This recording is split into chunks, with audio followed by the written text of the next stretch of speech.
Showbiz News Express sa oras na ito. Kasalukuyan po ay tayo ngayon nandito sa Ortigas Avenue kung saan makikita sa aking likuran ang ating mga kapulisan mula sa QCPD at EPD na handa na para magbigay ng seguridad para sa ating mga kababayan na makikilahok sa 3 araw na pagtitipon para sa peaceful rally. Nakahanda na ang mga kapulisan para sa pagbibigay ng seguridad sa magtitipon-tipon na mamamayang Pilipino, lalo na sa inaasahang malaking bilang ng dadalo sa 3 araw na pagtitipon ng Iglesia ni Cristo para sa kanilang peaceful rally sa kahabaan ng Ortigas Avenue. May kabuang 173 PNP personnel mula sa Quezon City Police District at Eastern Police District ang ipinwesto sa lugar para tiyakin ang kaligtasan at kaayusan ng aktibidad. Mula pa alas 3 ng madaling araw ay nakapwesto na ang mga pulis sa Ortigas Avenue upang agad na makapagbigay ng seguridad at serbisyo para sa ating mga mamamayan. Nangunahan ang operasyon ni Police Lieutenant Colonel Alan D. Docyogen, ang ground commander na nagsisiguro ng maayos na koordinasyon ng mga unit, tamang paglalatag ng tauhan at mabilis na pagtugon sa anumang pangangailangan sa lugar. Una-una mula sa pamumuno ng ating butihing Regional Director, Police Major General Anthony Abeleda Abirin, at ang ating District Director, the incoming Police Brigadier General Colonel Randy Glenn Silvio.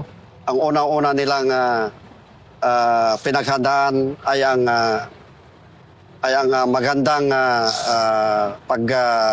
paghahanda bilang isang pulis na tinalaga dito sa Ortigas ay ang panatilihin ang kaayusan. Po ay maganda ang paghahanda kontra sa mga ralyista. Ang pinag-iiting ng ating mga kapulisan is maayos na pagbantay sa mga tao na pwedeng maging balakid sa kaayusan.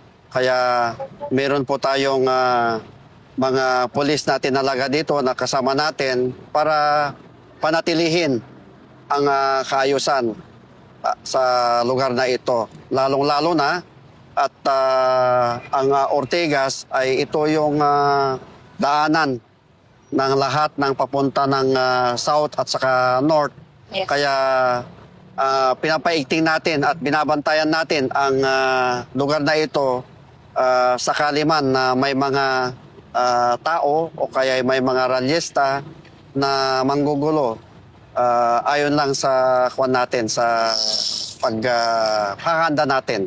Kasama sa mga ipinatupad na hakbang ang traffic rerouting, crowd control at mahigpit na monitoring upang mapanatili ang mapayapang daloy ng pagtitipon.